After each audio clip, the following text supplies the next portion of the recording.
Those of you who got an invite, welcome to Nerd Prom. No matter where in the world you are, we're all Nerds International. With the hyphen. Okay, so we're back once again. This is the Tabletop Twats podcast, and we want to apologise for the last episode, don't we, Nick? We do. Oh, God. There was so much waffle, it was like a delicious breakfast. Well, I've got a quote. There was more waffle than IHOP. Mm-hmm. That came from someone. Is that some sort of iPod? IHOP is the International House of Pancakes. iPods. Well, so we got a guest on, and obviously, as I've said before, it's traditional that the guest say something incredibly funny to kick the show off. So, Sean, say something well funny. Super. Look, I'm really sorry, but I can't really do that because you put me on the spot, and I'm sorry. Just say like a funny word, like one word. Go. Tree purple. You heard it here first. Tree purple.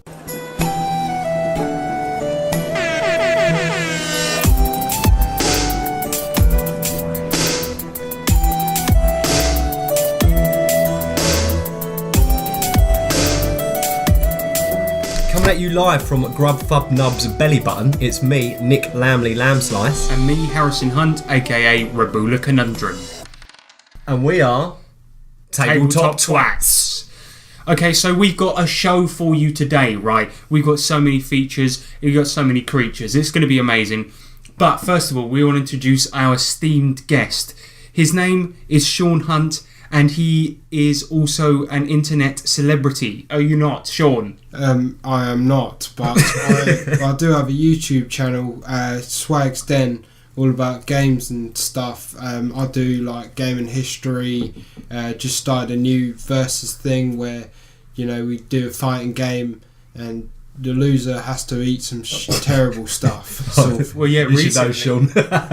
Anyway, yeah, I really, really like his show, and I'm not going to, say why. I think everyone should go out and watch it, but I think, in terms of video games, it's one of the best shows on the internet, and that is why you're here, because you are very knowledgeable about something that we never talk about on this show.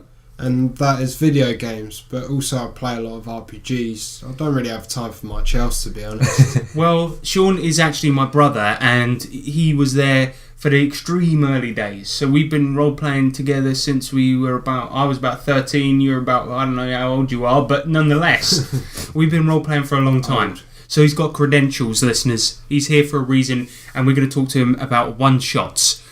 That is going to be the main subject, but in addition to that, we have got what you've been slaying, where we talk about what we've been playing. We got the competition update. We got the challenges. We got Fireside Tales, Adventure Call, Electro Letters, and probably an outro. That is why you listen to Tabletop Twats, the RPG podcast about RPGs. For the people. For the people, about the people. Yeah. With the people. On top of the people. But around the people. Let's not go that far. It's getting hot in here. Oi! Yeah? What you slaying? Okay, so this is what you've been slaying, and this segment is all about what we've been playing. Sean, is that right? I think it is. Yes. So what we want to talk about first of all is I ran a one-shot of Cthulhu. Mm-hmm. So let's have a little chat about that. Let's talk about it. It was really fun. Basically, the way I did it, I went for something a bit weird, a bit avant-garde for our French listeners. Basically, what I did was it was set in a investigator's school. So, it was all people that trained to fight Cthulhu monsters and to investigate them. Oh, nice. And so all the players were kids in this school, and all the lessons were things like they had to do a lesson in spot hidden, or the PE lessons. It's hide and seek around the classroom. Yeah, and the PE lessons were them driving cars around the track instead of running around. Drive all day. Yeah, nice. And basically what it was there was their best friend, this guy called Rand McNally, had gone missing, and they were trying to investigate, and there'd been talk about people summoning demons in the school when they weren't supposed to. They only learnt the theory, but somebody had summoned a demon and their friend had gone to another dimension. Oops. So they were trying to find out which one of the clubs was responsible. So there was the Warhammer Club, the death metal club, the lacrosse club, and the anime club. And one of them had summoned the demon that had taken their friend away. And they were trying to figure out who did it.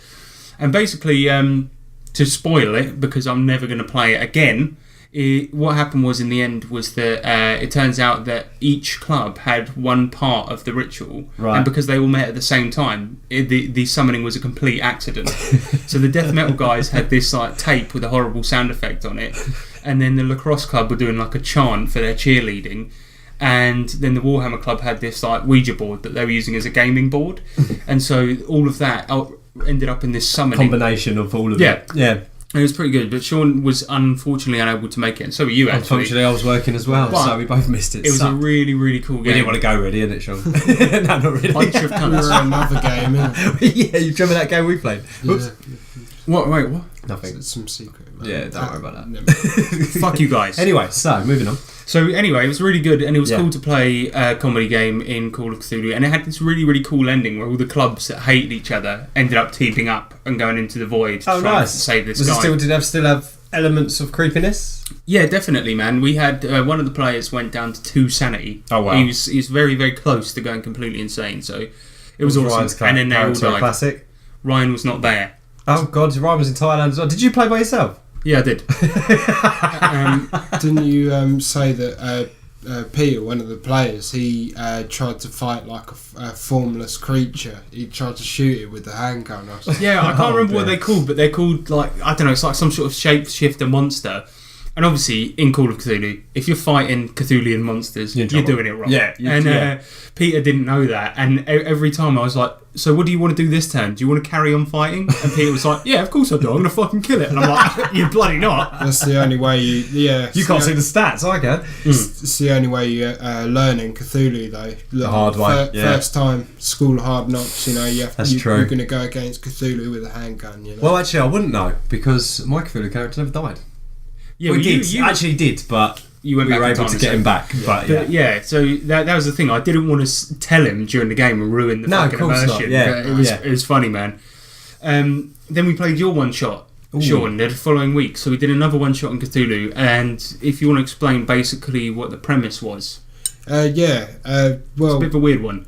Yeah, basically, I sort of lifted the idea from Legend of the River King, where a girl is sick, and you have to go and get the beak from this magical fish. But in this game, it was one of the player's sisters. It was your player had. Fuck's sake, Nick! Shut up.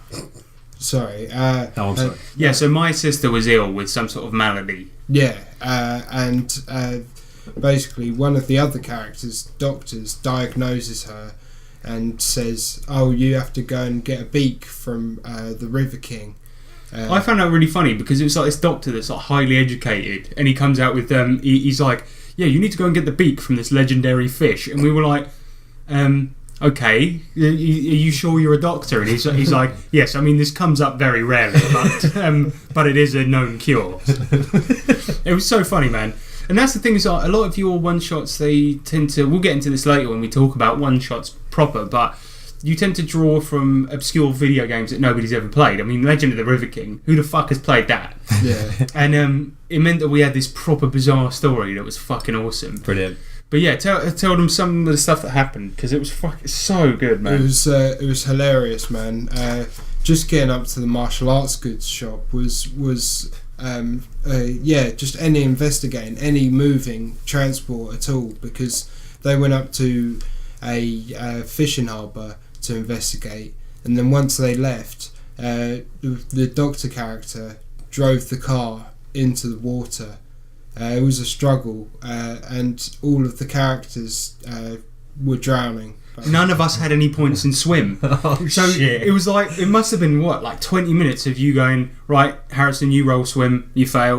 Peter, you roll swim, you fail. You roll swim, you fail. We just failed and failed. All three of us, we were just failing constantly and losing HP, and we were so close to drowning. And then I rolled a crit success and finally got out and saved the other two. Yeah. But fuck me, it was ridiculous.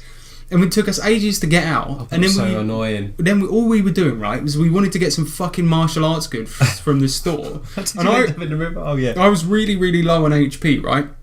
And as we were going along, I started taunting the Doctor, and I was like, "You drove the fucking car into the water, you dickhead!" And he slapped me on the back of the head. I was down to 1 HP, but I wanted to keep it realistic, so I didn't want to say to the guys, I'm down to 1 HP. Yeah. Right? And then Peter was like, "Yeah, I'm going to smack him on the head too." And then I was like, "Well, I'm dead then."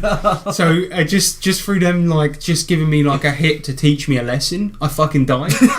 And then immediately after that, we went to the martial arts store, and it was your old character from Pathfinder, Rex Baxter. Nice. Yeah, and it was like the Doctor wanted a discount on weapons, and he got it through like ages of persuasion. His persuasion skill was terrible, and then Peter decided that he'd try and get a discount by doing a spar with like this hench fridge of a man. And they went out the back, and he was on 3 HP or something. That was one of my favourite fights I've ever seen in a fucking RPG, because literally what happened, Nick, was Peter was like, "Yeah, can I buy a bow staff, please?" Sort of a non-lethal kind of weapon. And he's like, "Yeah, if I beat you in a fight, will you give me a discount?" He's like, "Yeah, I like fighting." And they went out the back, and the guy's like, You don't pick a fight, bro. the guy's got like a knife in his hand, and he's like like throwing it between his two hands and going, "Yeah." And they got in a fight, and the Doctor guy was like, "Hang on a minute, he's got a knife. How is this fair?" And he just stabbed him to death. Oh no! Yeah, he swung the bow staff, missed, and then Rex sliced his throat, and he was dead. Oh man! But then Rex was, you made it so that he was really dumb. So the Doctor was like, "He's dead," and then you rolled intelligence for Rex, and he was like, "Nah, he's just sleeping." It was so good. And then he was like, "But I'm a doctor," and then I rolled again, and it was a miss again. And he was like, "Nah, he'll be fine." Yeah, it was so good. It was so good. And Nice. the best bit was that didn't James's character, then he was the only one left alive, and he was implicated in the murder, and he went to jail for quite a long time. Because your corpse was right outside the pub. Yeah, because he did actually kill me, yeah. And so, when he went to jail, then the way you did it was quite genius, is that you had it so that while he was in jail, he met 2 thugs, and then we helped him finish the mission to save my original character's sister. Oh, nice. So we all got out of jail at the same time, basically. And it was this like really posh Doctor, and these 2 guys that were like, "Right, let's go and fucking knife something." And it was amazing. It was really good because both of yours and Peter's characters died, and it was a really good way to sort of bring characters back by just a posh Doctor guy bringing out two sort of jail sort of That's wicked, man. It's almost like when we got the fucking shit skeletons out. Yeah, in the Maid episodes, yeah. You know what I mean? Like, you've got like an extra character. I like it because it's nice to keep the game going. Yeah, exactly. Yeah. And you know what was really funny was that it was nice going from playing this massive nerd to playing an absolute thug. Meatheads, yeah. I'll wrap this up, but basically what happened was there was a bit where we needed to recruit this guy from a bowling alley. Do you remember? Yeah. And he was like, "Oh no, I can't get off of work now. I mean, my boss is going to get annoyed." And I was like, "Don't worry, mate, I'll sort it." And I just said to Sean, "I go in the bowling alley and I do something unspeakable, and I come out and say." I'm like, yeah, the boss is sorted, don't worry about that. And Sean's like, "You cut her head off." I'm like, "Yep." Oh, shit.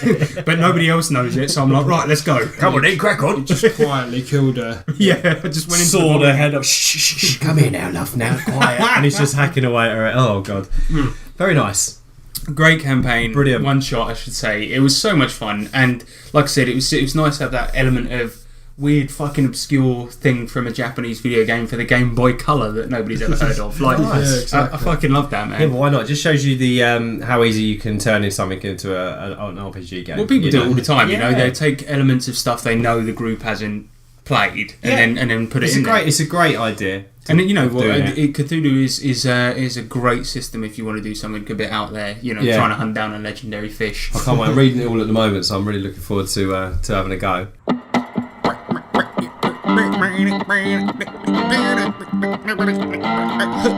Hey, I'm Beyonce Knowles, and when I'm not shooting varmints out on the lawn and drinking moonshine from a jug, I listen to the TableTopTwats. Hell yeah! I've got some more Cthulhu stuff. Yeah, I've got the handbook now. Really pleased. But the other thing I already said about, but the main thing is, look at this, guys. I've got the Call of Cthulhu Nameless Horrors, which is 6 adventures. Right with a. Well, it's mainly thing. blank pages because they're nameless. It's nameless. There's nothing in it. But have a look at this and check the art out. I put a few pictures of it before on Google Plus, and man, I think I'm just going to describe the book to the people listening at home. There's a lot of words, and these form sentences, and then you've got the artwork's really cool, actually. The character art, not so much these ones, more the pictures. Yeah, man, oh yeah, really good. There's quite some sort of like photorealistic type images in there. It's great, man. I mean, it's such a thick book as well. I mean, it's got 6 whole adventures in there, and the Cthulhu ones tend to be very deep, especially the published ones. A lot of these ones apparently come highly recommended as well, especially for beginners to DMing Cthulhu or keeping, as they like to call it. Yeah, exactly. But you remember, like, in the DM screen, it came with, like, a couple of adventures. Man, and, like, loads of stuff. They're always so extensive, and they give you so much that, like you said, Sean, it's always good for beginners because when you look at it, it gives you everything. Yeah. And you guys... Oh, sorry, go on. All it is like, it's almost like a sandbox, and you can just say, investigate it, you know, and it gives you... Well, this thing should be here, this person should be here, and that's it. And you just need, as long as you've read the fucking adventure, it's so easy to run. I like it. And the way they're written as well, and the maps, just so incredibly detailed. And has it always been really well written? Because you guys had previous editions, didn't you? So well, it's like really good now. It's at its peak kind of thing. Yeah. But it's always like had a lot of good detail in there. I mean, in edition 5, for example, they had the whole of the Call of Cthulhu story in there. Yeah, because they only had a snippet in edition 6, didn't they? Yeah. But the thing is, I feel like with the Cthulhu adventures, that they're so great as well, even if you just want to read them for a story and then take bits of it for the campaign.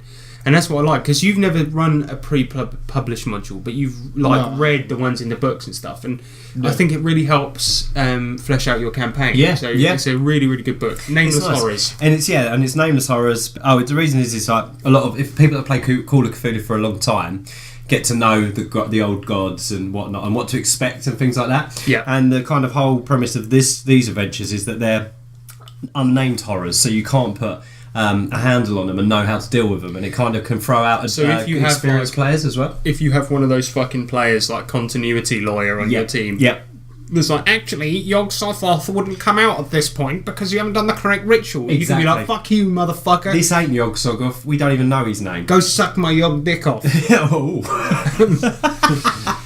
That's a Cthulhu nasty joke, yeah?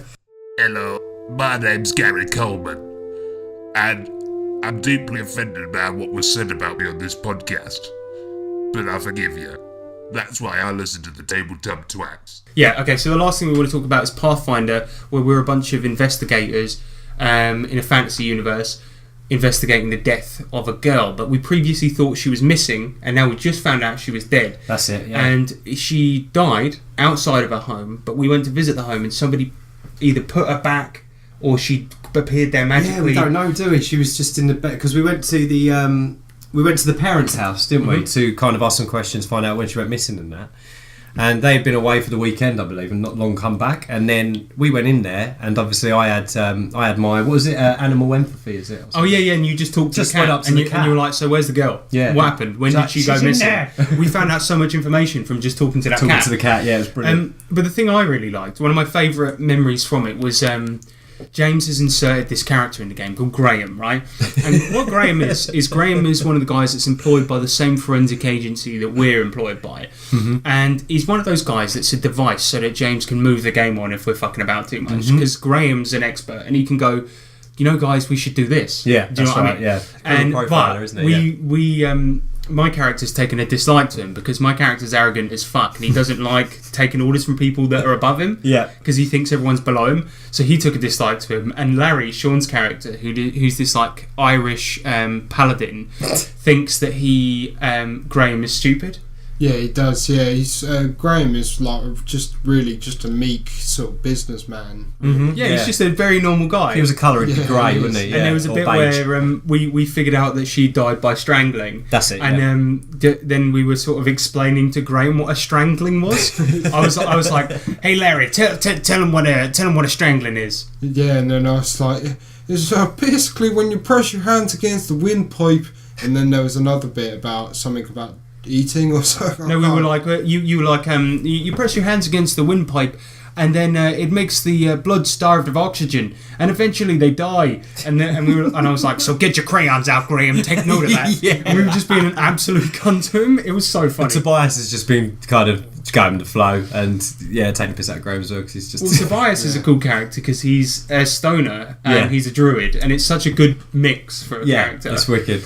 And then we had the final character was Ryan's new character, who's called Arwat. Oh, we got to meet him, Arwat, which is Thai for weapon. weapon, yeah. And he is a monk, and he was pretty cool as well. And he showed us some pretty sick moves. And he's really quiet, isn't he? And like, yes. He whispers, and he's very kind of humble, isn't he? He's brilliant. Yeah, proper monk type character. Yeah, really, it was really awesome. cool.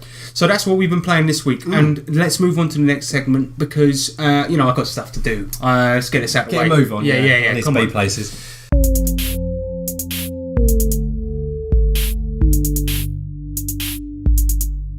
It's a competition. Okay, so this is the competition update. So Sean, do you want to announce the winner?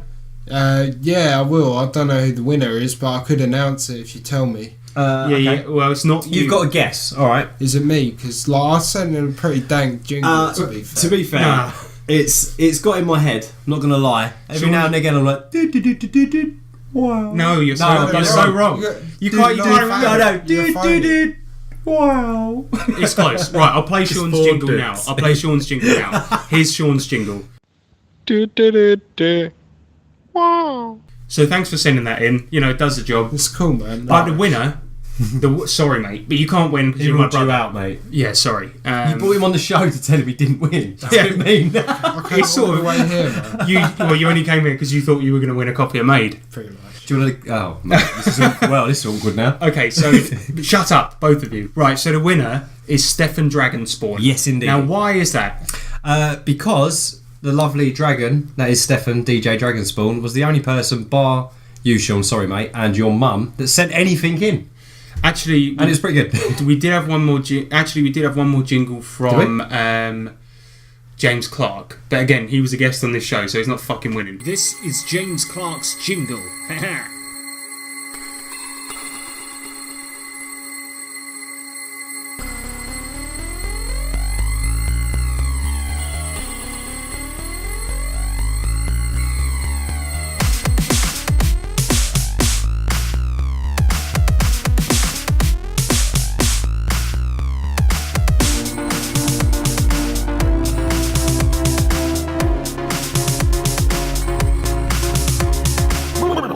TableTopTwats. Right, okay. But so Stefan, you are the winner of this competition. You win the maid. We're going to sort out your address and all that shit afterwards. But thanks so much for sending that jingle in. We'll play it now. Just in time for the holidays. It's the Nerds International Christmas Collection, recorded on 12 high-definition Memorex tapes. It includes only a few of the most popular hits and a lot of lame mixes and other bits of recordings we found after a few drunken nights of gaming. Hits like, "It's beginning to look a lot like a TPK. Everywhere you look, there are body parts and brains, arms and hearts," and as well as "Deck the halls with trollish entrails, fa la la la la la la la la," and of course, "Silent Death Night, Unholy Death Night, all is stilled, all is killed." All these and a few more in the Nerds International Christmas Collection, brought to you by Flufferfuckers Recording Studios. So that is Stefan Dragonspawn's jingle, and we just want to say a big thanks. He's obviously put a lot of effort into that, and he deserves a copy of Maid. Yeah. He deserves it, and he's got a chainsaw, so that's why I'm scared of him. and that's, Yeah, that's true. also part of the reason why he won. I'm a bit worried that we might recommend Made and send him Made, and then he don't talk to us again. Yeah, because he's got what he wants now. He's got a sweet RPG book out of this, and now he doesn't want us. And no one messes with him because he's got a fucking deadly weapon. Yep. Sweet. Nice one, Steve. Thanks, mate.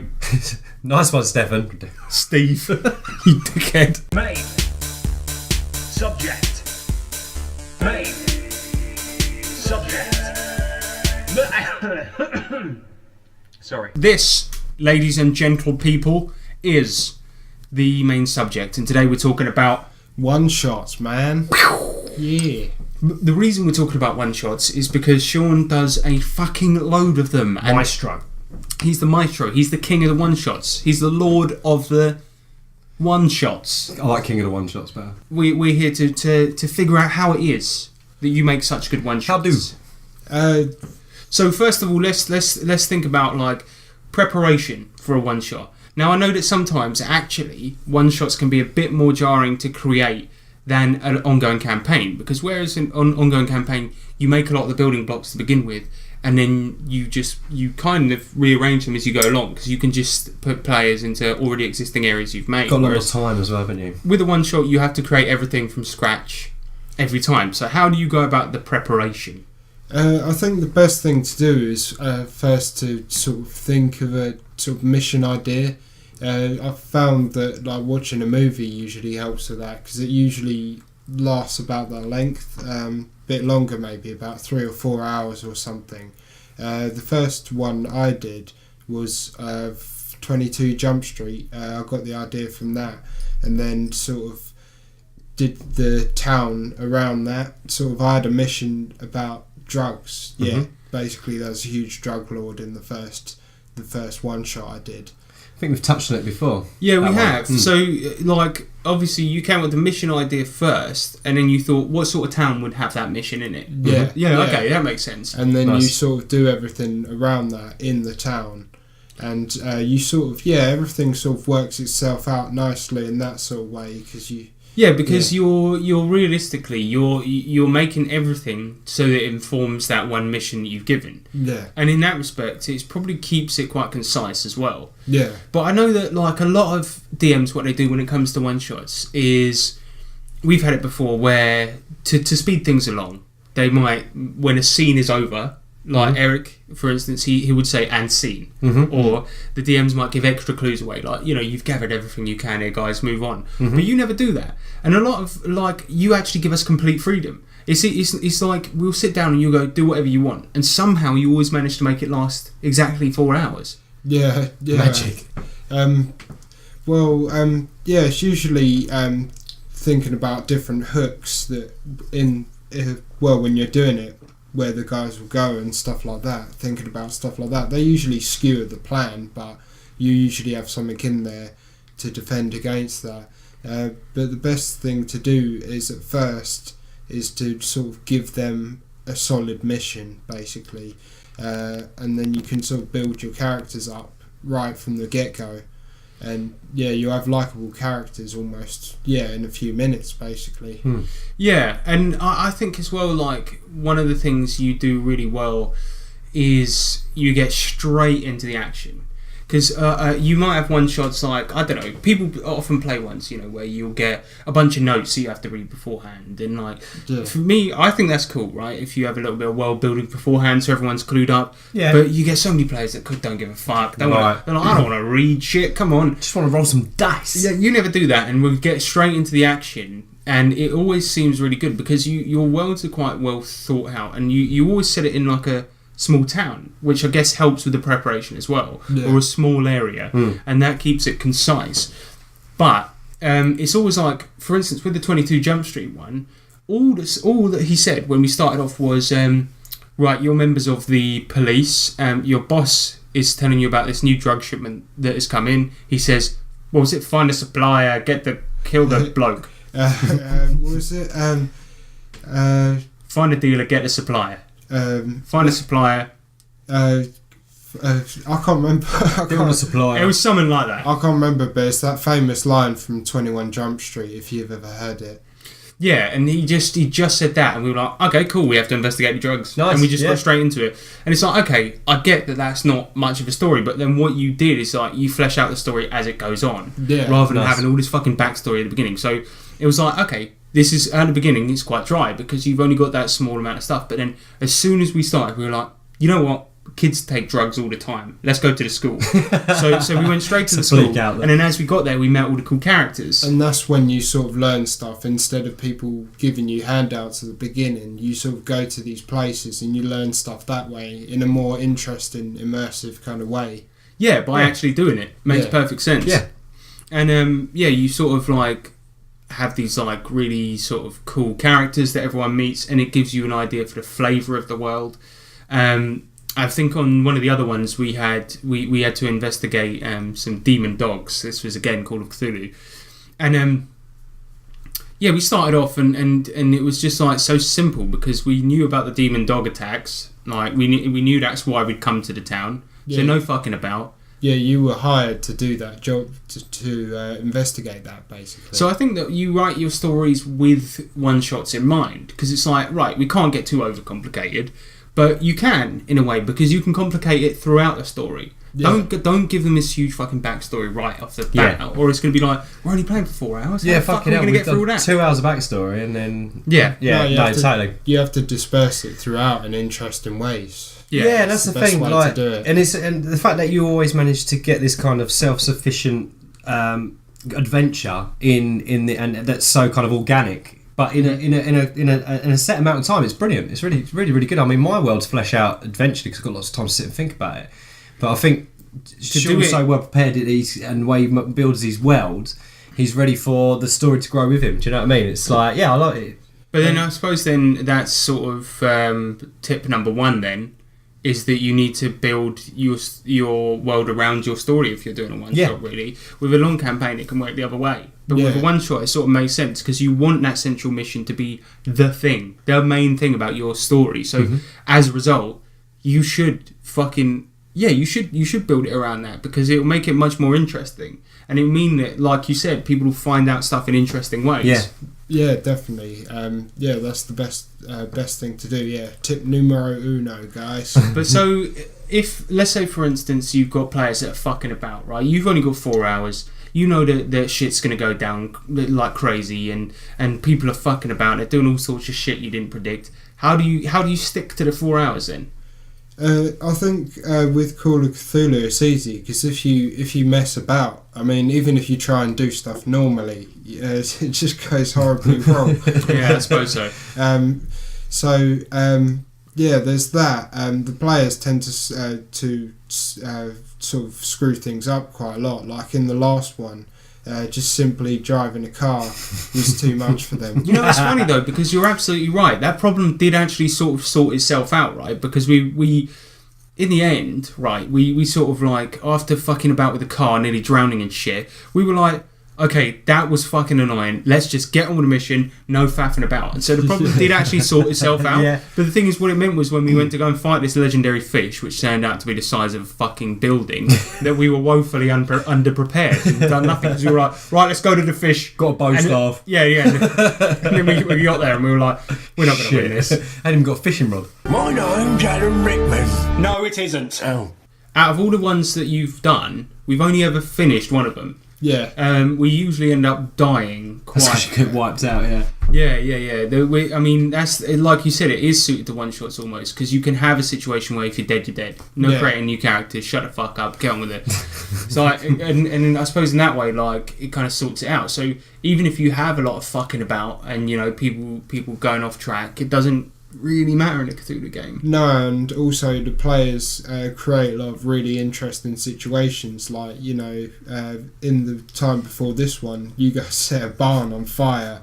By accident. Yeah, well, you shot a bale of hay, missing a guy horribly, and oh dear, the barn set on fire uncontrollably. It was crazy. Shit happens, man. I mean, you got to account for it. So I guess when you're writing your stories, a lot of the time you'll sort of actually keep it quite shorter than you would think, because you know that shit's going to go wrong. You know there's going to be these extra things in there, so you would keep it short. Yeah. And I think additionally, another tip that I think is a good one to do is be prepared for it not to finish in one session. Yeah. Because that way, right, you don't want to be this DM that's like, even if you do it subconsciously, trying to hurry players through. You don't want to take away their feeling of immersion. Start railroading them. Yeah, and start railroading them. So I think if, say, for instance, we did, overrun on one of your campaigns and it ended up, going over one session, we probably just do it next month or whatever. Yeah, exactly. Just carry on. There's no pressure, but that's never actually happened. It's never happened. Just because it's called a one shot doesn't necessarily mean that it has to be wrapped up in one gaming session. You know? But it's just a shorter story where you can, I don't know, maybe let loose a bit more. Yeah. But it's kind of nice to, with the one shots, to get people together of these crazy sort of lives, and they've got these weird days where they can do stuff, and you can do stuff another day, and you'll be like, I'll see you in 2 weeks. Yeah. I've got to mow the lawn, mate, and stuff like that. So you get all those kind of people together. I feel like it's much easier to sync up people's schedules, isn't it, when you're doing a one shot? Because which is Sean's really good at, the creator of Pub Thulu. Yeah, well, that's it. It's a monthly event that he runs from a pub, which is great. From a pub, so it's great. So if any listeners want to come to that, we'll send you an invite. I mean, certainly. We're putting it out there. Anybody that's listening wants to come to Pub Thulu, send us a message. Yeah, if you're in England or if you're about, come down. Come on down. Mine's a lager, sometimes cider. So but if you want to come down and try Pub Thulu out and actually try one of Sean's amazing one shots, then get involved. I'm genuinely disappointed in you, and you need to grow the fuck up and start fucking thinking about your taking this seriously, because it's not a game. Not a game. So with a one shot, right? Obviously, if you're an expert in Call of Cthulhu or any system, you can roll up a character quite quickly. Yeah. One shots, pre-mades or no pre-mades. Sometimes they're really good pre-made characters because sometimes you get guys coming straight from work, coming from the office, they don't have to make a character. You can make pre-mades pretty quickly in Call of Cthulhu. Or made as well is a really good one for that. You can make a character within 5 minutes or 10 minutes. Really quick, isn't it? And in Call of Cthulhu, you could probably make one in 10 minutes, but it's not going to have that much thought put into it. But you can kind of evolve it as you play through the one shot. Well, what I like to do is to make up professions. So I'll just make up a character sheet, give them the skill points that they would have, usually like a doctor, stuff like medicine, stuff like that. And then they can give it their personal touch by giving them a name, an age, birthplace, stuff like that. I have to agree that I think that's one of the best ways of doing it, and I actually nicked that when I did my Call of Cthulhu one shot. And so because it was set in a school, I had all these archetypes. Like I had a goth, posh girl, a gypsy, a nerd, and something else. But the point is that meant that all it was that was just their background in a very, very narrow sense, and what people could do is just elaborate on it however the fuck they wanted. Yeah, exactly. It's almost like a blank page, just a little bit of guidance of what they are, and then it makes it easy because everyone can sit down and start playing straight away. I like that though. That is good. I've done one shots before when you get we've played online when we've had some pre-gens. Yeah, and it's absolutely fine. I always was opposed to it till recently when I actually played Trail of Cthulhu. Yeah. And I was kind of like, you know what? I love creating my own character. I'd hate to have a fucking pre-made. But then when we played it, you find that actually sometimes having a pre-gen or an archetype or something like that actually enhances role-playing. Yeah. You sort of get straight into You're a already character. set to it. You don't have to let it build as the story progresses. You've got an idea in your head. It's given to you, and you're like, right, I'll just work with this. And I'll flesh this out however the fuck I want. Yeah, I mean that I think the best way really is to have archetypes, like you said. Yeah, definitely. It's quicker because even with Call of Cthulhu, yes, it takes 15 minutes to create a character if you know what you're doing. You don't want to do that. But sometimes you'll have a guy sitting at the table who doesn't, and it's like, okay, it'll take you 15 minutes, but then they're sitting there waiting for your help, and then you have to help them, and it takes another 15 minutes, and then you go around. Have I done this right? Is this all right? Can you just check this? Before you know it, you've lost an hour still because you're helping everybody out. And exactly. Like you said, Sean's obviously very well versed in Call of Cthulhu, but if you're doing a one shot and there's people that maybe that don't normally play or want to try it for the first time, you don't want to get bogged down in all the admin. You just want to, this is you. Have a go. Well, I mean, what you could do, you could have people create their characters beforehand. If it's well planned, yeah, of course. But the only thing is that doesn't account for new players. And I feel like one shots should be an anyone can join in sort of thing. I think they've both got their merits, haven't they? Really? Yeah. Because, like you said, Jeff, you want a game to get off the ground quickly. Pre-gens are always good, but then if you're going to plan it beforehand, and there's people that have played RPGs before and might want to sit and have a little think about their character, because for me personally, playing RPGs a lot of characters is a big deal. But at the same time, I'd happily look at 3-4 possible characters and be like, look at this guy, I can work with him. Well, if we were doing a Pathfinder game, one shot for instance, and I just messaged all you guys and said create a character beforehand, then we could all just do it. Yeah, but other people wouldn't be able to, and we'd have to create them, maybe a dwarf or something. And you know what? Pathfinder, some people actually don't have the desire to learn how to create a character. No. I just want to play the game. With our group, for instance, whenever we start a new system, I always learn how to create a character and then help everyone do it. Yeah. And not like in a shitty, patronising way, and I'm not having a go. All I'm saying is I like doing that, and people like to think about their character rather than the fucking numbers. Yeah, definitely. When I picked up Savage World, we both read it and we sat on Skype for 10 minutes, went through it.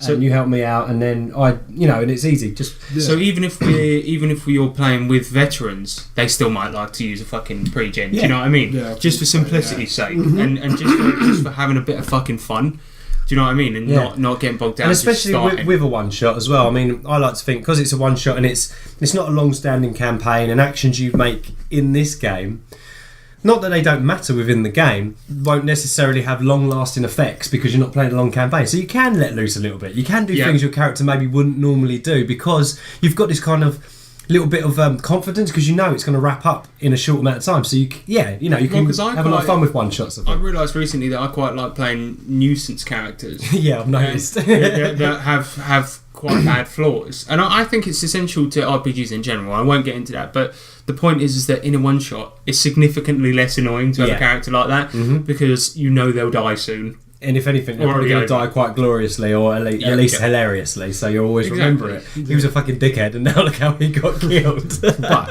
But the three tips. Number one, what the fuck was it? I can't remember. Stop putting Sean on spot. Number one, think of your mission first. Yes. I'd go out and watch a movie or something. Get your idea from that, because you got beginning, middle, and an end. The beginning's usually shown to you in quite a good way. The second tip, don't worry about a game overrunning, because if you got problem players who are doing stupid stuff like in Call of Cthulhu, you'll learn that lesson pretty harshly. And the third tip was archetypes are probably the way to go, unless you guys really want to create characters, or it's pre-planned and you've organised it. Yeah, definitely. And that's the extensive list. But let's go down the line right now, and to wrap this segment up, let's say what our favourite one-shots we've ever played are, and a brief description of them. Nick? Mine's probably got to be the Trail of Cthulhu game we played on FG for the first time, but Eric ran for us. We were just a pain in the arse, but our pre-gen characters were quite funny, and I ended up being like a soppy artist, and you was a posh woman. That's right, and it was just a fucking laugh. But yeah, that was probably my favourite one. It was one of the most fuck-about horror games we've ever played. Yeah, sorry, Eric. Mine has to be... I know this sounds like, I'm being a bit of a fanboy here, but mine has to be the Demon Dogs episode that you did, where we were investigating a bunch of attacks by demon dogs on this small town. There was a lot of complexity to the actual story, and it was achieved in a small amount of time, so I thought that was really good. But seeing as you're my brother, I don't think I can pick that as my top one. You probably so my favourite one choice is the one I did. It was fucking sick. No, you should write that. Yeah, you write should. That adventure, man. The Demon Dogs should be a published module. I've said we'll this. Put it on G+. That's why we're getting Sean on the podcast, because we're going to say right here and now you're definitely going to publish it, right? Buy it. The listeners want it. The listeners want it. I mean, you put live, right? Is this live? Yeah, it's live. Right. So say you're going to see that red light. We're on air. We're on air, mate. Say it. Okay. So he's got to do it. So what was your favourite one shot you've ever done? One of my ones. No, I think my favourite was your made one. It was just like so many funny situations. Was Zykon's Castle or the dungeon? That was good. I think Zykon's Castle was my favourite. I forgot that was a one shot because we played it over 3. Yeah, Zykon's Castle was my favourite, I think, because was that the one where we were trying to dress it up to make it not look like a dungeon? Not look like a dungeon. One, yeah, exactly. That was hilarious. It was really funny, man. Really good. Going to a lot of different situations there. Yeah, my character tried to run away from the situation. It didn't work out at all. No. We tried to make something look like a chandelier, failed miserably. Yeah, that was good fun, You man. had an absolute classic line, Sean. Oh, what was it again? Oh, yeah. What's that? Trouble at the old mill. That one, yeah. Yeah, classic. So good. Welcome to the Chamber of Challenges. Chamber of Challenges. The Chamber of Challenges. Chamber of Challenges.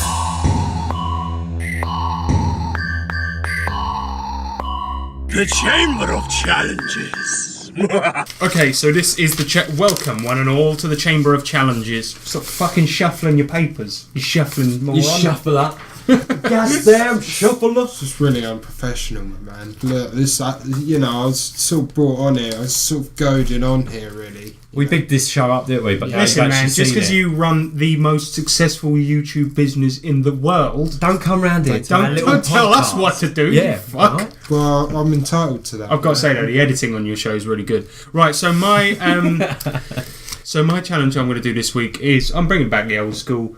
We're going to the old school. It's dragging or blagging. Nice. So what I've done is I've written down some examples from RPG books, and you have to tell me what the real one is, right? Mm-hmm. So today we're going to do the quiz. Is all about Hackmaster. Okay. Right, classic. It was a rival to D&D back in the day. It was the comedy version, and what I've done is I've written down some examples. So here we go. Question 1: which one of these is the real spell from Hackmaster?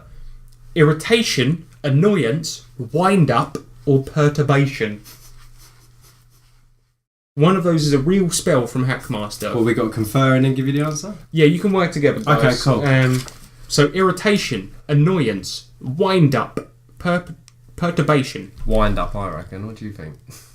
Wait, am I in on this? Yeah, we're going to confer. I was just sort of thinking how you're not going to be able to answer this. You got to help Yeah, me, but you mate. got to guess, like, you've read RPG books. I know you've not read Hackmaster, but Nah. you can, like, guess based on your limited Well, I know knowledge it's of it. comedy, Wait, so I'm thinking can I have wind the up. options again, please? They weren't even listening. Irritation, annoyance, wind-up, perturbation. Sick. Wind up. So you both said wind up. Yeah. It was irritation. Ah. And it was a spell that gives you skin irritation. And I said that to you earlier before we were recording, Sean, and I forgot that I'd accidentally spoiled. I was like, oh, this is a really cool spell I found. Irritation, yeah. Oh, there you go. Which one of these is the real animal? Right, so in like RPGs such as Pathfinder, it'll have like a table on there where you can buy different animals, Right, like yeah. horses and shit like that. Which one of these is the real animal that you can buy in Hackmaster? Mega cow, riding killer whale, exploding sheep, gigantic marmoset. What? Which one's the real one? Yeah. Yeah. Riding killer whale. Yeah, I think Yeah, so it as is, well. it Yeah, that's what the is. first came to my Spot on. mind. Yeah, you got it. You nailed it. Also, I want to So you write can get that as a mount. Yeah. That's sick. Which one of these is the real character race from Hackmaster? Omega Pixie, Dwarfling, Gnome Titan, Fatty. I want it to be Gnome Titan. Should we go Gnome Titan? Yeah. Yeah. Mm-hmm. We're going with that. Yeah. It is Gnome Titan. Shots. I haven't actually read that part of the book yet, but surely that would just be a regular sized person. A Gnome Titan. Oh, is it going to be that? No, because I thought it was going to be like a larger gnome that's really ripped and shit. Like he's only about 3 foot, but like to the other gnomes. what if he was a Titan gnome? Then he'd be a bigger gnome. Yeah. Yeah. Like, it's a good point. That's the subject for the next episode. Yeah. Alright, so 4. Last one. Which is the real monster? Persistent waffler, non-stop chatterer, constant palaverer, incessant babbler. Is Hackmaster English or American? I don't know. Judging by the art style of the comic that birthed this, I thought it was English, but I actually don't know. Okay. I would think it would be American because it's the first sort of. Compared to D&D. Yeah. Okay, look, but we shouldn't talk about shit we don't know what the fuck we're talking about. But nonetheless, I thought it was English. It might be American. Anyway, yeah, okay. So which one's the real monster? Persistent waffler, non-stop chatterer, constant palaverer, incessant babbler. Incessant babbler? I'm gonna. Well, I think it would be either. Yeah, I think persistent waffler. Yeah, that's what I thought as well. Yeah, Let's go persistent waffler. Yeah. We'll do It was incessant babbler. Oh, never mind. No. Unlucky, unlucky, unlucky, unlucky, unlucky, unlucky, unlucky, unlucky, unlucky, unlucky. So that's Dragon of Blank for this week. Did you win? I don't know because I never keep track of the score. I like it. I think we did. I thought we did. I think we win as well. I think we win! Yeah! It had that vibe of win. No, it didn't. It had the vibe. It's alright for my fun size Mars bar, please. I hate that. Yeah, no, you only get the unfun size. You get what's that, a mouldy one? Unfun Mars bar. It's so small you can't even see it. Oh, that's so basically you gotta find it. The same as fun size. Yeah. Nice. Yeah, good. Right. Alright. And that's Mars bars. There you go. Well, the same kind of thing, but this is actually called Quizfulu because it's a Cthulhu-based quiz. Right, and we working together? Cutting edge jokes here.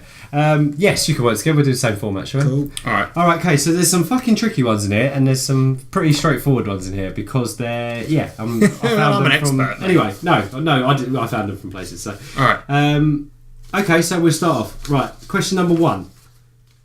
We'll go off easy. What is your character most likely to lose during a game session? Is it... actually, no, I'm going to take it. Go on. Sanity. Yeah, that's correct. Okay, cool. Bosh. Okay, what comes before this? And with strange eons, even death may die. Is it the unclean one can eternal lie? Is it the dreaming ones cannot lie? Is it the cake is a lie? Brilliant. Or is it that is not dead can eternal lie? Yeah, it's that one, isn't it? I think it is. Yeah. That is not dead can eternal lie. Absolutely right. Well done. cool. Bongo. Okay. Is Cthulhu one of the outer gods? He is indeed. No. Not. I don't Indeed think. not. Yeah, you got to let him finish, Nick. Yeah, exactly. Yeah. I don't think. No, he's a great old one. Yeah. Well, yeah, he is. So he isn't. He is a great old one. He is the great old one. Yes. Cthulhu is a member of the great old ones. So yeah, you're right. He's one. So he's not an elder god. No, he's a great old one. I fucking knew it, man. Yeah. Right, we're acing this, man. We're acing this. I can't wait to win my fun size Mars bar. Okay, cool. Nick, it better be fun size. I ate them all. Did I not just say? On the way up here. Sorry. Shithead. Anyway, you absolute jerk bag. shithead. Right. Okay. Next one. The great old one, Gloon, is also known as the unspeakable. He who is not to be named, the corrupter of flesh, master of the temple, troubler of sands, who waiteth in the outer dark, the inhabitant of the lake, lord of dead dreams, or the wind walker, the Wendigo, god of cold white silence. Do you know what? I recognise all of those except for the lake one. Same here, man. So I think we should go for that because I think all the other ones are for different Cthulhu monsters. Oh, yeah, we'll go with that then. We're going to go for Inhabitor of the Lake. Sorry, guys. Cunt! It's the corrupter of flesh, master of the temple. Fuck, man. I could have sworn I would have recognised it. Gloon, is it? Gloon, yeah, Gloon. I don't gloon my hand Don't to the gloon table. it. Alright, cool. Alright, next question. Who is the name of the reanimator? Is it Rihanna? Who's the name of Rihanna? Umbrella, Ella, Reanimator, Ada. No, that's awful. Grow up. Oh. And grow up, listeners at home. Right, stop playing RPGs. All of you grow up. Who is the name of the reanimator? Is it Herbert West, John Finlay, Harry Doom, or Mark Blackfrost? You know, Harry Doom sounds like he's a pretty shifty guy. Sounds like a DC character to me. No, that'd be like Dave Doom. No, that's Marvel, man. Yeah, so we want them again. Who is the name of the reanimator? Is it Herbert West, John Finlay, Herbert Harry... West. Yeah, well done. It's Herbert West. Herb West. Sorry. Okay, cool. Sorry, I interrupted, man. You didn't get to confer on that one. Shut But we're close to getting we'll give Sean the next one then. Do you know what we're gonna have? When we share this Mars bar, Sean, it's gonna be the day of our lives. It's gonna be so fun. Fun size, fun times. Okay, so next one. H.P. Lovecraft was born in 1890. Which year did he return to Dreaming Cthulhu? I'll give you the options. Yeah, sorry, that's a bit harsh otherwise. Was it 1937, 1934, 1936, or 1933? Dreaming Cthulhu. Well, it means dead, isn't it? It was 1936, wasn't it? When he died. No, when he was... Nick, don't give him a hint. When he was dreaming Cthulhu. I thought he died in 37. I thought, no, return. Which year did he return to Dreaming Cthulhu? Yeah. I'm assuming that means die, no? H.P. Lovecraft have these vivid dreams about Cthulhu. And why am I explaining this on this podcast? Well, it was said that in actual fact that his cosmic horror in creations were him intuiting things he couldn't properly understand, such as the Illuminati and things like that. And that when he had these dreams, that it actually was sort of like him predicting great world events and things like that. But like that blind woman in somewhere that always have you seen? Always the blind woman in somewhere. How can I forget? No, it's like she's like really old and she's in like some old village and it always comes up in the newspaper review. She predicted like the war. The lottery numbers today are going to be. And she predicted Trump, but I can't remember. So H.P. Lovecraft's a bit like that. Is that I'm talking about Morgan Freeman, Nick. That's him. That's her. That's the guy.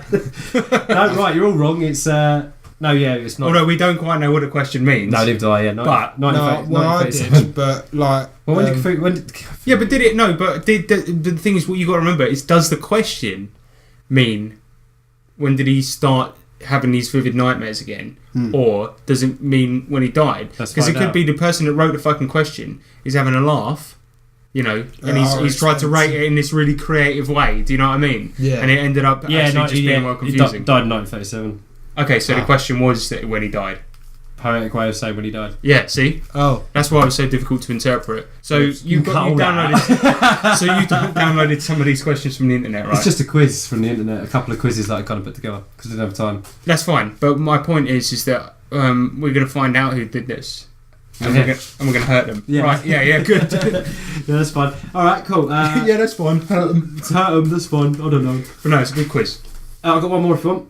Yeah. H.P. Lovecraft's initials stand for Horatio Phillips, Henry Phillips, Howard Phillips, or Hannibal Phillips. Howard Phillips. Yes, absolutely right. So you both win the Mars bar that I ate earlier. Up top. Yay.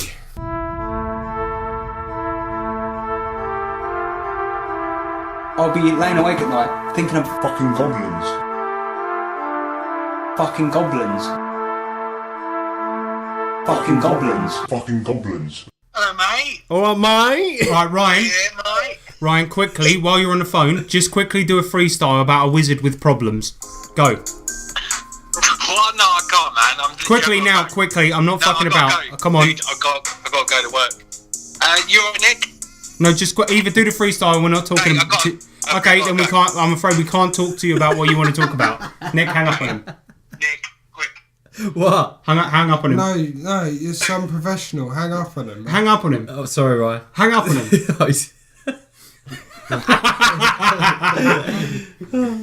Right. Poor Ryan. In a land far beyond your imagining, adventure waits. And down beneath you will find things that you never dreamed of seeing. Goblins, orcs, treasures, mountains of gold. Will you be brave enough to delve deep and beat the final boss of the dungeon? This is Adventure Calls, available for $49.99.99. Available at all good retailers. So this bit, so this is Adventure Call, right? And this is where we do a prank call. We know they're childish, we know they're silly, we know it's puerile to do fucking prank calls, but we're going to do one now. Because they're funny. Basically, we used to have a listener called Pete Jones, who we called Pete Maloy. And he used to message us all the time. He was always in touch. Not all the time. It was all the time. He sent a message. He sent us a message, right? And he bought a copy of Maid. He sent us a nice letter. He got a copy of Maid. And we asked him to update us on it, and he hasn't updated us. So we think he might have gone missing. We're worried. Right? So what we've done, investigator style, like Call of Cthulhu, we've gone through his Google Plus profile and we found out he's really into something called Zubuntu. Now, we don't know what Zubuntu is, but we think it sounds like a Indian food dish. So we reckon, we've surmised that he might be in the local curry restaurant. Round the corner. So we're going to see if we can find him. This is Adventure Calls, The Search for Pete Maloy. So we're going to call Rachitas, our local curry restaurant, and see if he's in there. Eating a Rubuntu. I might have to affect an accent. Good evening, can I get an help you? Good afternoon, sir. I was just wondering about your Zubuntu curry. I've heard you're famous for it. I can't understand you. I was just inquiring about your Zubuntu curry. There's a man named Pete Maloy who frequents your restaurant a lot and recommends that Zubuntu curry. I can't understand you. Can you? Is that code? The dragon flies west in the north. Hello? Where's Pete Maloy, man? Are you talking with me? No, this is not a joke, sir. Pete Maloy's gone missing. I heard he gets your Zubuntu curry quite a lot. We are busy right now. Call later. Thank you. Look, this is very important. You can always make time. Then what can I do for you? Where's Pete Maloy? Pardon? Where's Pete Maloy? Where is he? Where are you hiding him, man? I'm here. So, please. You're here. Please. Where's Pete Maloy? Oh, we are busy right now. Please call later. Look, alright, I'll just take the Zubuntu curry. That's the one. That's the one. Yeah. Was that good? Yeah, that was Perfect, brilliant. mate. Cheers, man. In the future, you will be able to send a letter from anywhere on the planet. This is the future. This is the Electro Letter. Alright, so last up, we're on to Electro Letters. Yeah, let's go. Nice. Sorry. Nice. This is a part where we talk about Final Fantasy 15. What, because you've got it today? And that's I'll be honest, I want to wrap this up. I got a lot of Final Fantasy 15 to play. Don't judge me, man. I like the good-looking men in that game. Small pressing matters. Yeah. The Electro Like letters. Pokemon. Oh, fuck Yes. Yeah. Yes. Yes, Or mate. the Electro letters. Let's do them. We have to Rowlet. First Good of all, start a Pokemon grass type. shut up, you two. Right. Pokemon. Okay, sorry. Yeah, the first Pokemon in question. The first Pokemon we've got in is so I've got an apology first of all. So I want to apologise. Sean, have a look at this a second, guys. So you know the drunk pod. This is the reason why we missed a load of questions. See all this. Oh yeah, because we spilt beer. Pages got stuck together. So we want to say sorry first of all because last podcast when we did the drunk podcast, Drunk pod, yeah. somebody, not naming any names, me spilt beer all over it on Nick's notebook, and two of the pages got stuck together. So we missed some questions. So we're going to do those ones now. Is that all right with you, Sean? That would be fine. Your Highness. As long as the questions aren't beer. Well, then, that's I don't know. So the first one is from Manuel Sams. Holy shit, Manuel. Buddy of ours, fellow gamer. He is the best German. Best German going. And he's got a few questions. First question is, as GMs, what are your methods of determining how much immersion your players actually want? I think we answered this a little bit in the last episode, but the best way is to keep the first session that you play with them quite open and see what motivates them. So obviously there's things like gold, there's things like story, so put a bit of everything in there, see which one they go for. See what they bite. Yeah. That's why it's always best to do, when you're DMing a campaign, to prepare the first one and then just see where it goes from there, basically. Yeah. You can never predict what the player's going to do. Sweet. Yeah. Sound advice. Okay, sometimes immersion breaks during the game for various reasons. Like this part. Exactly like that. Awesome joke by someone, freak rolls, but also phone calls or disturbance by a player. What's your approach to get your players back into the game? Slap. I usually use like a long stick just to hook them back in. That's it. I usually organise sort of a more swift beating by a bunch of goons. That's quite. That are on hand. But for Rizzle, the man Wizzle, what we tend to do is just be like, right, okay, when they finish their phone call, we're straight back into it. There's really no other way around it, is there? I mean, it's so hard just to get players back straight into it. But usually, you know, when we have to take a little break, or because somebody's got a phone call or there's an interruption or whatever, everyone goes a bit quiet, don't they? Yeah. Because we're just still focused on the game. Yeah. I think the only way you can get straight back into it is if everyone's still focused. And the thing is, we tend to talk game if we're having a quick break. So if someone has took a phone call quickly or so, we'll carry on talking about the plan. We're just discussing what we're going to do next. Exactly. Yeah. So maybe then, if you're with players that don't do that, just say, so what do you think you guys are going to do? And then they can talk about the game. Ask them the question. Yeah, that's it. Yeah. Nice. And his final question is: there's many different nuances of immersion. Where is your personal comfort zone and why? All in, mate. All in, go for it, mate. Yeah, I like immersive experience. The thing is, I as much as I like the numbers side of things, if I'm DMing, I tend to take care of that and just say to people, you tell me what you want to do, I'll tell you what you need to roll, because it makes it easier for everyone. But I like a big story, I like a detailed story, and I like the numbers. I like everything.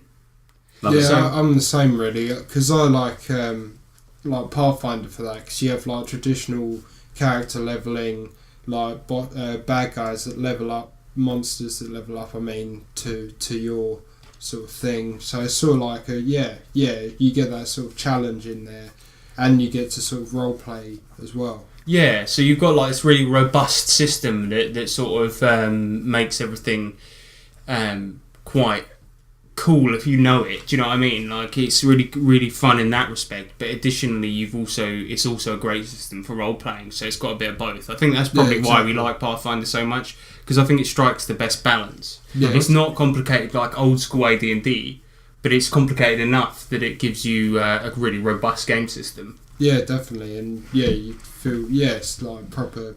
Yeah, just a proper solid game, basically. Exactly. Yeah, it's good fun, Pathfinder.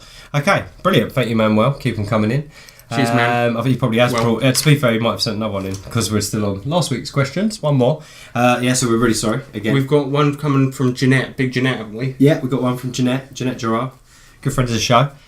She's put... Good friend of the show. Hang on. Good friend of the Close show. Personal friend of the show. Close personal friend of the show. I love Jeanette. That's right. Yeah, Jeanette's lovely. So she says, hey guys, I have a character question for your next podcast. Right, now, the longest running character I have played, which is for over 2 years, was created by another person who dropped out of the game after 3 weeks and agreed to take it over when I joined. Though when the party returned, they discovered the rogue they thought was a teenage boy when they left him behind to recover from his injuries was in fact a girl. How comfortable are you playing characters created by someone else other than pre-gens for one-shots? I've only ever done it once, and it was during a long Cthulhu campaign that you ran, Sean. That was where Ryan got a bit bored of his character. Cliff Smithers was basically a TV hypnotist who had absolutely no real hypnotism abilities. And Ryan got a bit bored of him because he wasn't that good at things like combat, and he was more a talky sort of character and things like that. Yeah. And although Ryan's good at playing those, he didn't find him very fun to play. So I said to him, when my character died, I was like, well, why don't you just create a new one, and I'll take Cliff and I'll be him. Yeah. And I fucking loved it, man.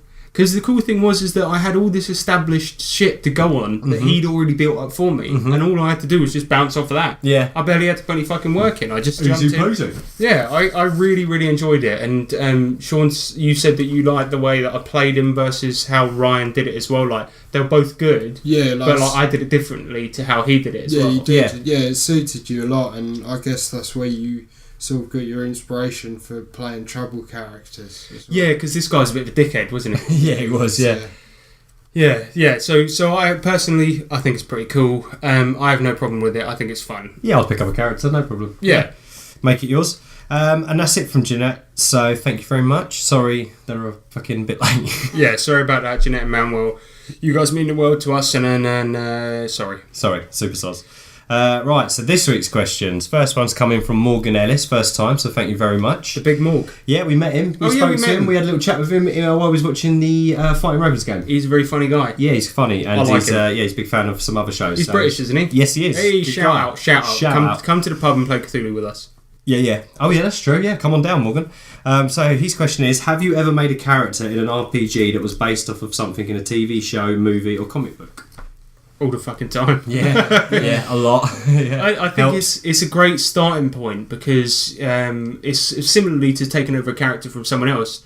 You have a very good established personality that's quite easy to play because you already have an idea of how that character would act. Yeah, definitely. So it's not to say you just rip it straight out of something else, but like no, it's use just the concept. Like, it's just like a jump off point, basically. Yeah, you take it and put your own spin on it. Exactly. Because you made a character that was quite similar to a character from Galaxy Quest, didn't you? Yeah. And what you did is you took that character and you played him similar to how he was in Galaxy Quest, but you put your own spin on it, where he did actually kind of want to be a hero as well. Yeah, it sort of expanded its own character in the end, and by the end of it, I just thought of him as him. Really. Yeah, exactly. Oh yeah, totally. He was his own character. I mean, I had Donnie Ironsides. He was a kind of mixture between Dog the Bounty Hunter and Macho Man Randy Savage. So. And then you had Roland, who was very, very similar to Roland Deschain from the Dark Tower. That was your longest running character. Yeah, loved him.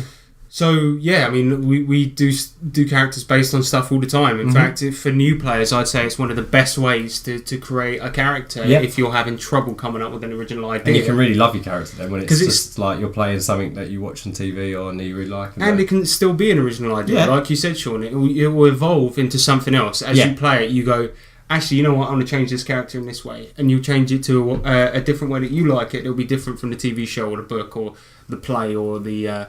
Whatever. And sometimes situations will come up as well in the game that will change your character naturally as well. Like it always happens in RPGs. Just like some sort of situation will just come up and for better or for worse they changed, didn't they? Yeah, absolutely. Yeah, no, wicked. So that's a lovely question. So thank you, Morgan. Keep them coming in, mate. Cheers, Morgan. It was good to meet you the other day. Yeah, it was good to meet you. Yeah, stay in touch. Okay, so the next question is coming from Zach the Jenk. Oh my God, no! Is he out of prison? Well, I was just about to say we didn't get one last time, so I think he might have served his time.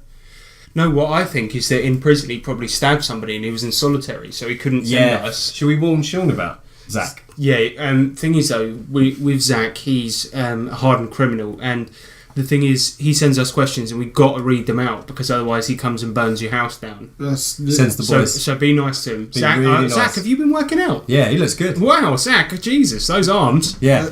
That sounds pretty dangerous. It doesn't sound like a healthy relationship. No, but he's a good guy. It is really because he's a great guy. He treats us nice. Yeah.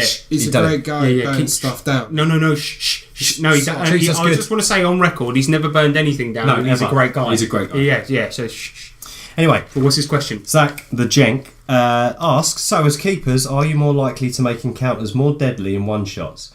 Do you let players know ahead of time so they can roll up spare characters? Ooh. In one shots, like you obviously can make more deadly encounters because you know that they're not going to be playing next week. Yep. Yeah, and you want it to be challenging. It's the grade of progression is, I suppose, would be a lot larger. Like you'd sort of be fighting like low level stuff, and then you'd be fighting higher and higher pretty quickly. You might have a big boss at the end or something like that. Yeah, exactly. Yeah. Yeah, so I think inherently it makes sense to have some hard encounters in there because it's almost like the sort of arcade experience of playing an RPG. And it should have a few cool like deadly encounters in there. With regards to letting people know beforehand, I don't think usually I do that, but I have said to people before we played GURPS, and all the sci-fi weapons in GURPS are very, very powerful. And I did say to people, this is a meat grinder, so that they know the sort of tone of the game and know that they have to sort of play it carefully. Yeah. But other than that, no, you shouldn't really tell them beforehand, like, mate, this is going to be deadly, you're going to die, you're going to have to roll up a spare character. Yeah. Just maybe have some pre-mades ready in case they do, but don't tell them because then it keeps the mystery alive. Yeah, exactly. I guess, that people should know the nature of the game they're playing, and then they'll be, like you say, prepared for that kind of thing. Yeah, but not too much. Yeah. Just like Cthulhu's a meat grinder, something like that. Yeah, keep it simple.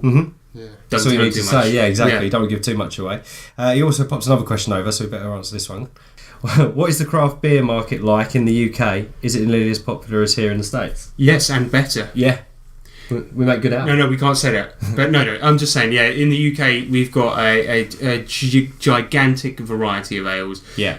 It's ludicrous. I mean, much like the States, there's fucking ale festivals all over the place. I go to the Oxford Beer Festival every year. It's a crack. I went to one in Brighton once, and we were drinking fucking cider out of a massive jug on the top of a bus. It was fucking amazing. Woo, lads. It was really good, because when we got there, right, we had this, they had all these like barrels full of craft cider and craft beer, right? Nice. And one of the bands just got their own jug out. It was like a gallon jug of milk, right? And he just went up. Obviously, there was no liquid in it at the time, and poured it full of cider. Then got on this bus. It was a 2-story bus, and we were standing on the top, smoking and drinking cider whilst one of them was playing the guitar. Nice. It was just like the best thing ever. Pretty so, yeah, it's pretty decent. There's a lot of good craft beers around, but as Spider-Man once said, with a lot of craft beers comes a lot of pretentious wankers.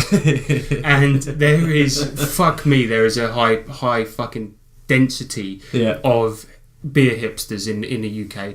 I love craft beers, I love craft ales, but you go to Brighton and then they're serving fucking craft ale by the third of a pint because they think it's that fucking great that you have to spend £5 to buy a third of a fucking pint. Say what? Like one gulp of a drink. I'm just like, come on, mate. You're taking the piss. Cut it out. Get out. But yeah, it's good. Yeah, it's good. Come on over and have a drink. That's Zach. And the last question is from good old Jamie. Jamie! We haven't heard from him in a while. Nope, he's popped in with one. And the Big Pearson. The Big Pearson, yeah. The Big Piss one. Well, yeah. So he said, why the fuck would you do a podcast sober?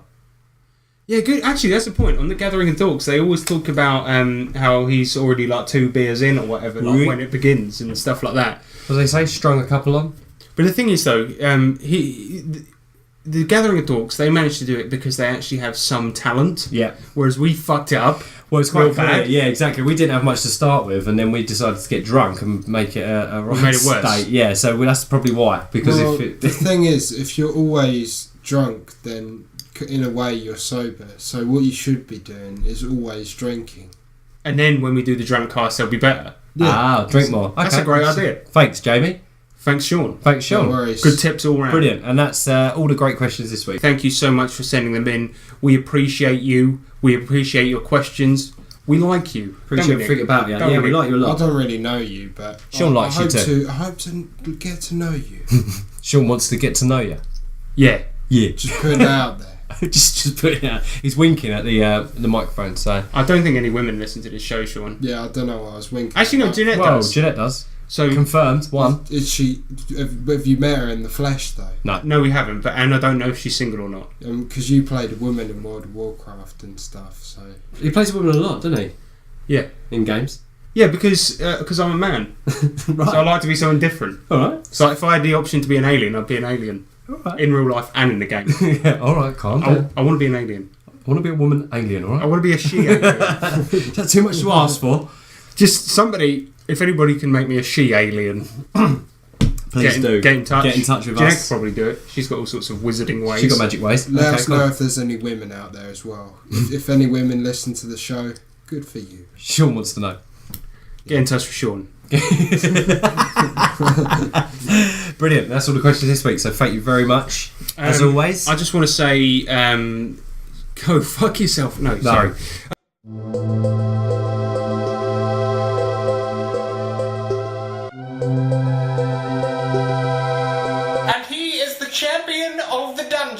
This is going to be the shout-out segment, right? So we're going to talk about some shout-outs. But first of all, Sean, do you want to plug your show? Yeah, I would like to a bit, actually. My show, basically, my YouTube channel, Swag's Den, is a channel all about gaming history. You've got reviews on the latest games, retro games, and a lot of stuff you maybe didn't know about games. You've also got the Danny Dyer versus video games, where those are funny. Yeah, where Danny Dyer trolls people online. For those that don't know, Danny Dyer is an obscure British actor, and Sean knows him personally, and he does these videos where he trolls people online. And if I could recommend one video of yours, it'll be the Fighting Fury one. That's one of my favourites. The reason being, it's all about this cancelled fighting game that was based on an anime that was about wrestling, and it's one of the worst fucking games ever made. And it's such a good watch because you go into the history of it, why it ended up being so shit, and all of this, and it's so good. So search for Swag's Den, all one word, and then Fighting Fury. Yeah, I'd definitely recommend checking it out if you like video games and RPGs. Or if you just like Sean. If you like him. Also, if you're a woman. That too. Alright, good. This isn't a dating platform for you, Sean. It is, Nick. We're changing it. Offer your celebrity. Tabletop Tinder. To be fair, we did. You did promise him snack-sized sweets. And no, you did. You RPG books, and he got none of it. So it's the least we can do. But bless him. So many broken promises. I know, we're bastards. So for all the listeners, we are part of a group, a wonderful group called the Nerds International Network of Guys, and usually of people. And usually we big up one of our esteemed colleagues, right, and we get specific.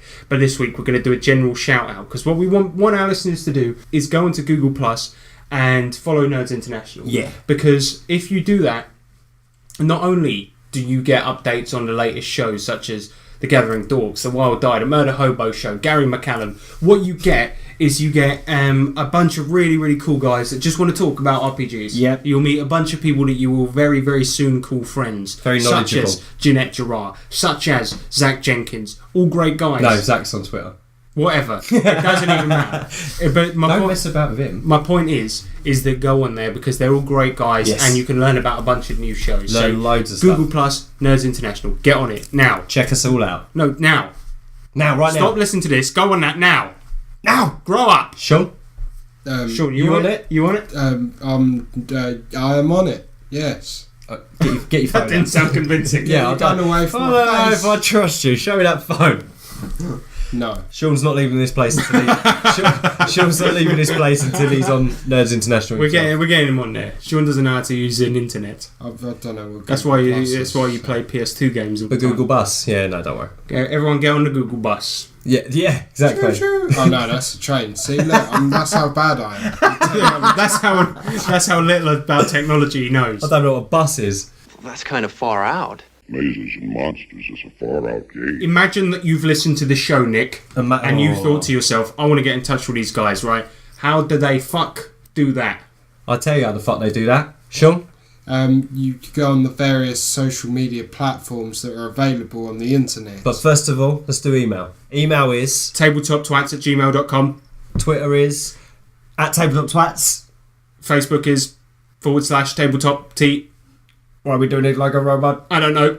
And next up, Tumblr. We don't know how it works. We don't know how Tumblr works. It's on there. We put a GIF on there once. Done something once. So yeah, contact us via those means and do it. For the fuck of Christ, do it because we are so lonely. Stories. Because and also we've had a couple more wicked stories sent in, and they're going to be bonus content. And they're going to be bonus as well. So keep them coming in because we absolutely love them and we like anything. Just talk to us, please.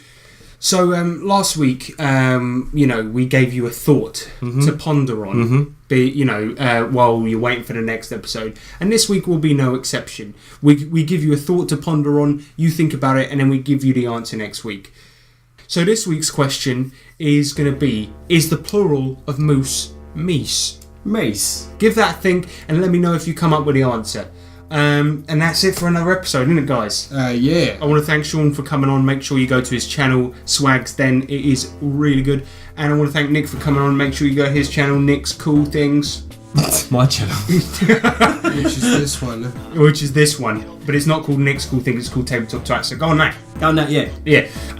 So thanks for listening, everyone. And if there's one thing that I would like to leave you with, it is this.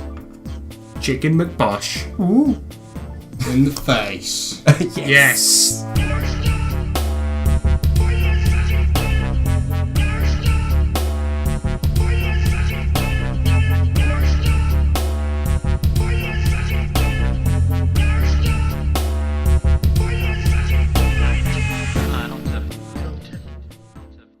Previously on TabletopTwats. That Harrison that you do this stupid cast pod with is actually a space criminal.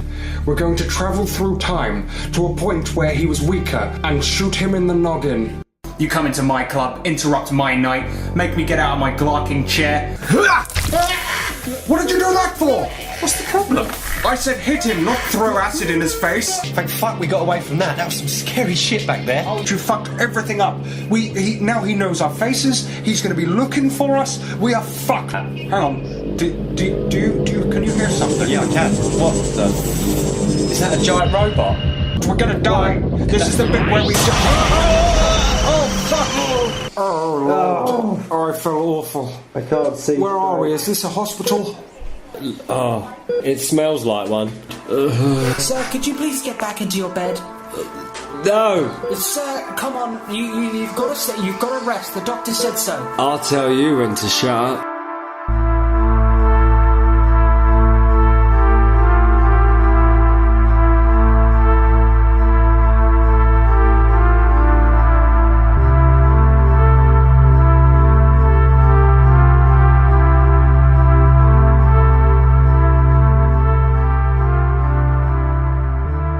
Okay, Nick, here's the plan. And try to listen carefully. I know the morphine's still doing its thing. Okay, mate. Get up off the floor. There's little time to waste. Oh, sorry. Okay, so we need to get some electrician's outfits, including one of those mask things. Then we go to where Harrison lives and cause a power outage in his area. This will give us a plausible reason to move in and kill him. But you said his security would be all increased and stuff. Yes. But as long as we can slip in under our guisers, we should be able to get up close and personal with Harrison and kill him nice. Yeah, but we need a gun. Well, let's go buy disguises first, and I'll have a think about how we might acquire one.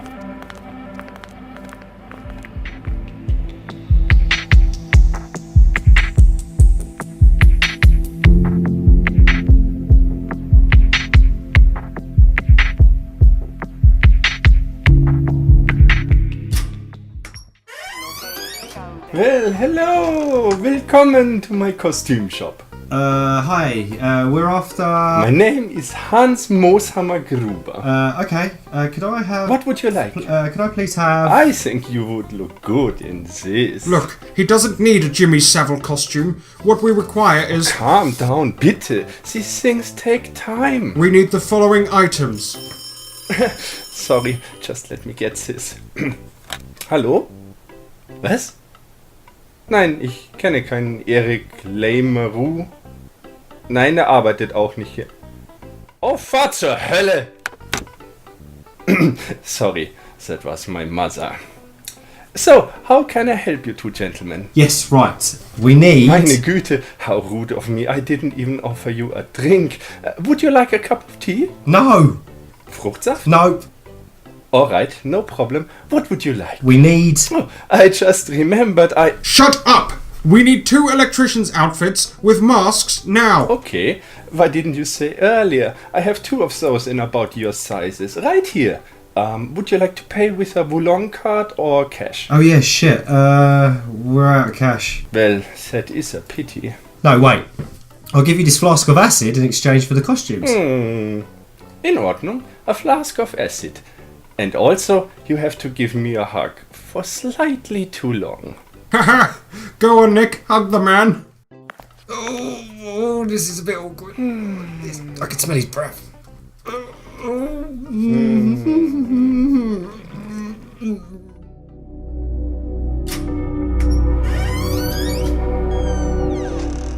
Right. So now we need to find a gun. How are we going to do that? Fuck knows. Wait, who's this? Need any crack, weed, mega heroin? No thanks, we don't require any drugs. Okay, see you later. Wait. Can you find us a gun? Yeah, I can get you one of those. Trouble is, we don't have any Woolongs. Alright then, give me your pants, your trousers. Quick, come on. Nick, this doesn't seem legit. Shut up, Al. I'm from Croydon. I know what I'm doing. Here you go, man. Thanks, alright. You wait here, I'll be back in a minute.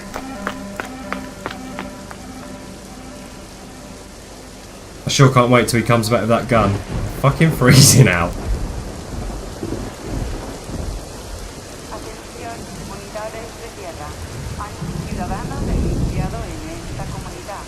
Código bloqueen, cautericen, estabilicen.